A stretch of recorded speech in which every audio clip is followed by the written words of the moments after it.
प्रिय मित्रों, आपका स्वागत है मेरे इस चैनल में।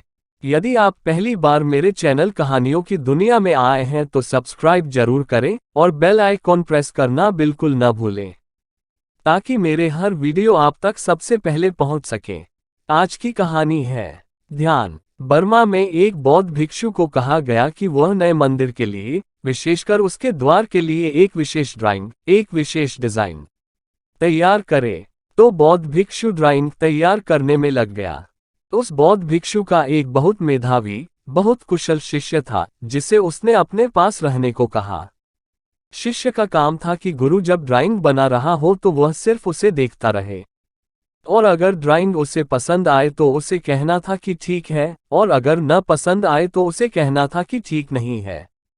और गुरु ने कहा, जब तुम कहोगे ठीक तो ही मैं ड्राइंग को अधिकारियों के पास भेजूंगा। जब तक तुम ठीक नहीं कहते, मैं उसकी जगह दूसरी ड्राइंग बनाऊंगा। इस प्रकार सैकड़ों ड्राइंग बन गईं। 3 महीने बीत गए और गुरु भी घबरा गया, लेकिन उसने वचन जो दिया था तो उसे उसका पालन करना ही था। शिष्य वहीं रहता, गुरु ड्राइंग बनाता और शिष्य कहता कि ठीक नहीं। गुरु फिर नई ड्राइंग बनाने लगता। एक दिन स्याही समाप्त होने को थी। गुरु ने शिष्य से बाहर जाकर स्याही लाने को कहा। शिष्य बाहर गया। इस बीच गुरु शिष्य की उपस्थिति को भूल गया और सहज हो गया। उसकी उपस्थिति ही समस्या थी।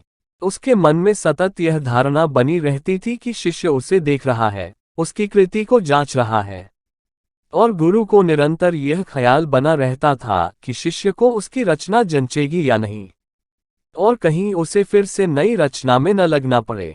इस आंतरिक ऊहापोह के कारण गुरु सहज नहीं हो पाता था। जैसे ही शिष्य बाहर गया, ड्राइंग पूरी हो गई, और जब शिष्य वापस आया तो उसने कहा, अद्भुत, लेकिन आप यह पहले क्यों नहीं बना सके? गुरु ने कहा, अब मैं समझता हूं कि पहले क्यों नहीं बना सका, इसलिए क्योंकि तुम यहाँ थे। तुम्हारे कारण मैं प्रयत्न कर रहा था कि तुम्हारी स्वीकृति मिले, और प्रयत्न ने सब चौपट कर दिया। मैं सहज स्वाभाविक नहीं हो पाता था, मैं बह नहीं पाता था। तुम्हारे कारण मैं अपने को भूल नहीं पाता था। जब तुम ध्यान करते हो तो उसे करने का भाव, प्रयत्न का भाव, उस में सफल होने का भाव ही बाधा बन जाता है। उसके प्रति सजग रहो, ध्यान जारी रखो और प्रयत्न के भाव के प्रति सावचेत रहो। एक दिन आएगा, मात्र धैर्य रखने से वह दिन आ जाता है जब प्रयत्न नहीं रहता है। सच तो यह है कि तब तुम नहीं रहते, केवल तभी ध्यान रहता है। मित्रों, कहानी कैसी लगी कमेंट करके जरूर बताएं। ऐसी कहानियों के लिए चैनल को सब्सक्राइब जरूर करें। जो प्राप्त है पर्याप्त है।